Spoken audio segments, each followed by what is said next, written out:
Há um tempo atrás, eu fiz um vídeo em que afirmava, afinal eu cheguei à conclusão do vídeo, que a escola tem como função manter uma disposição firme e constante para a prática do bem. Querendo dizer com isso que o currículo escolar, que as relações pessoais, que as relações discentes, docentes, seriam relações para o bem. Entretanto, não ficou claro naquele meu vídeo o que era o bem. Deixei como mote, como inspiração, uma definição de bem que eu gosto muito, que é a disposição firme e constante para a prática do bem. Isso seria a virtude, o bem, né? Uma escola para a virtude, uma escola para o bem, uma escola com uma disposição firme e constante para a prática do bem. Mas o que é o bem? Lá no outro vídeo, eu cheguei a dizer que não era necessário que eu definisse, mas que a escola definisse, que os pais, que a comunidade, que as pessoas envolvidas com a escola definissem o que é o bem. Então, nesse vídeo, eu resolvi dar uma retomada nessa questão de definição do bem. É claro que numa sociedade democrática, numa escola, num ambiente educacional democrático, é evidente que essa discussão sobre o bem, ou definir o bem, deverá acontecer ouvindo as pessoas, a audição das pessoas. Ou seja, o que é o bem para os pais em relação à escola, o que é o bem da escola em relação aos pais, em relação aos alunos, os alunos em relação à escola. Portanto, esse bem é um bem relacional. É um bem discutido na relação entre os sujeitos envolvidos na aprendizagem e ensinagem. Entretanto, é um bem situado. É um bem relacional, mas é um bem situado. Quando eu digo situado, eu quero dizer que naquela situação social, política e econômica, naquela situação relacional daquele momento histórico, naquela região, o que é o bem? É assim que se discute o bem. O que fará com que a comunidade seja mais ética? O que fará com que a comunidade escolar seja mais ética? O que fará com que o professor seja mais ético? O que fará com que o aluno seja mais ético? O que fará com que a avaliação seja mais ética? O que é melhor? O que é o pior? E aqui a relatividade, quando alguém diz, não, mas o melhor e o pior é relativo, essa relatividade fica bem pequena. Por que eu digo bem pequena? Bem restrita?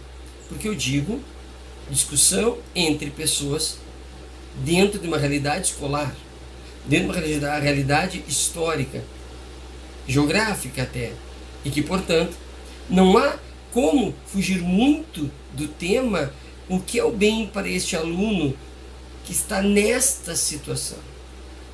Será que um egocentrismo é possível? Será que numa comunidade escolar os pais poderão discutir, mas o egocentrismo é o bem? Pode sequer ser discutido? Só a minha relação minha com meu filho deve se sobressair as demais relações pais e filhos dentro dessa escola? Parece-me que não há muito relativismo nisso. O bem significa ouvir o outro, portanto, um egocentrismo não é viável. O bem seria o aluno ter a melhor nota, apesar de tudo e de todos? Não, não há relativismo nisso. A resposta é não. Por quê? é o equivalente a dizer que ser rico acima de tudo e de todos é viável. Ora, ter nota, mecanicamente nota, não. Acima de todos e de tudo? Não. Me parece evidente que numa comunidade aprendente, num comunismo aprendente, interessante, num comunismo aprendente, o bem é aquilo que pode ser distribuído, discutido e que é de todos. No comunismo aprendente, a propriedade de um saber não é um bem. Sim, não é um bem a se procurar. Ao contrário,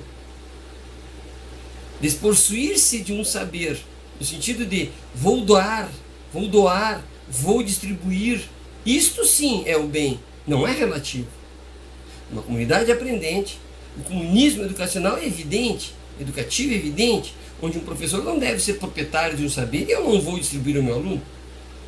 Um pai não pode não distribuir aquilo que ele acha que é de bom e de melhor para o seu filho na comunidade aprendente. É errado não distribuir, porque ali estamos todos para aprender.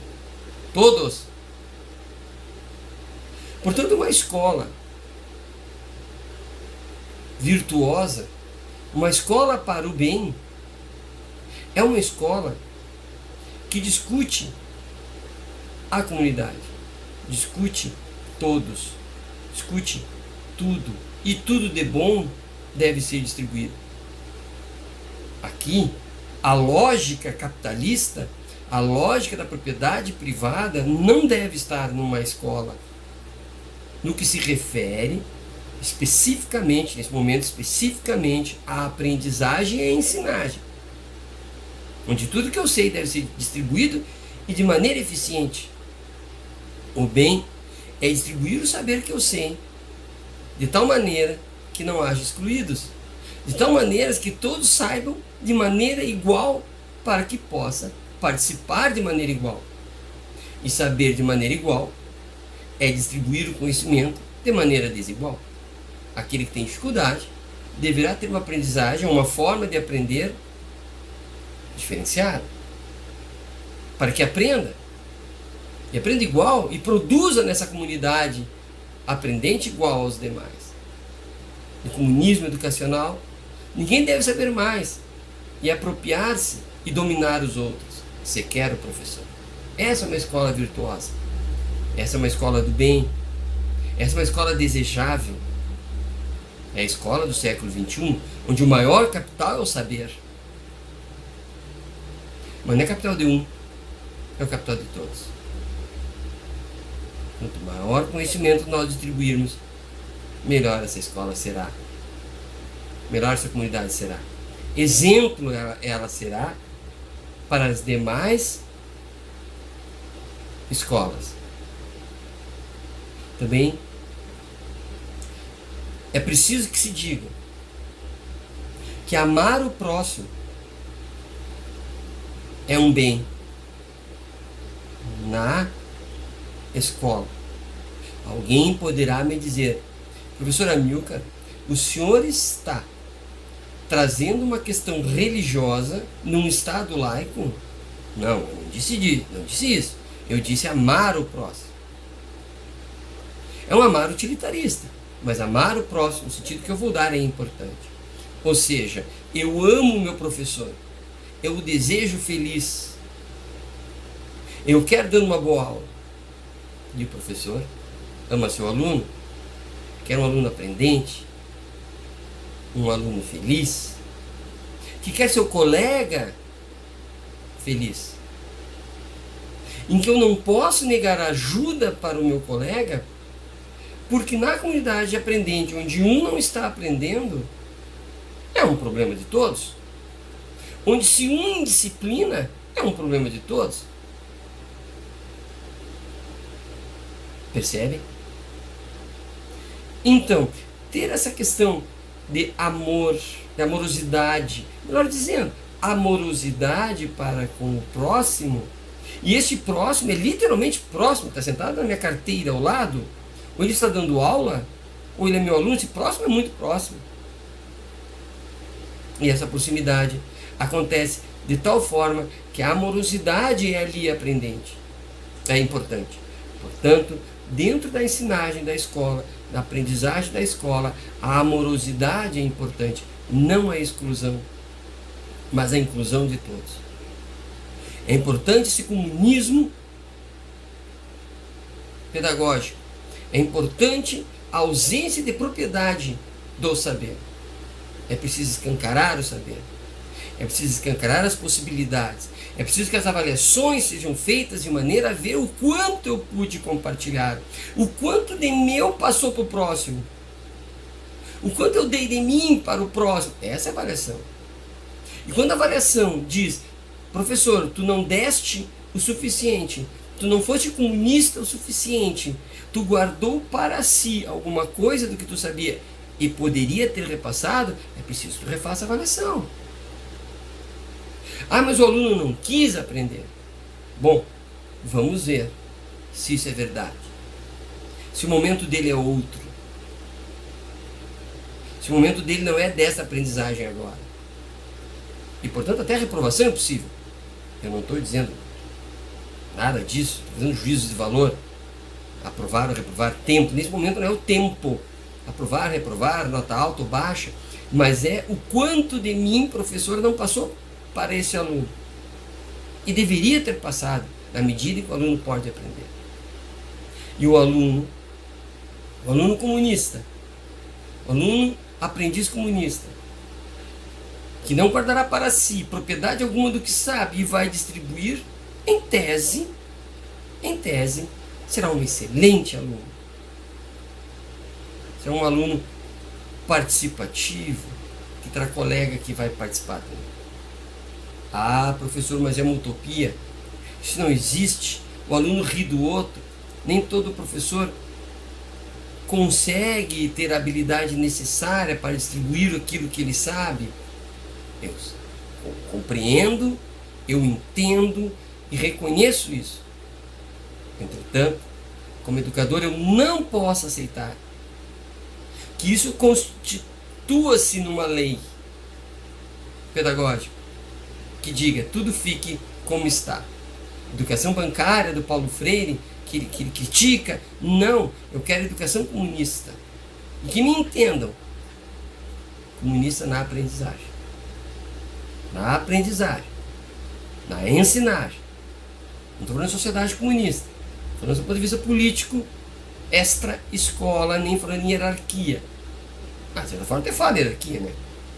Mas, entretanto, o que eu estou querendo focar aqui é uma ensinagem e aprendizagem comunista. E então, teremos sim uma escola para o bem. A escola que compartilha conhecimentos e saberes. Escola que compartilha conhecimentos e saberes para que todos aprendam sempre mais e melhor. Onde haja fraternidade entre os envolvidos, amorosidade entre os envolvidos. Depois sim, saindo da escola esses indivíduos que aprenderam dessa forma maravilhosa, provavelmente têm concepções políticas, concepções cidadãs extremamente diferenciadas daquelas escolas que pretendem o ensinar bancário. Portanto, queremos cidadãos melhores, tornemo-nos aprendizes e ensinantes comunistas do saber. Com isso, com essa fala, tento dar mais um passo para o que é o bem nas escolas. Gente, 15 minutos de fala, um abraço, até a próxima.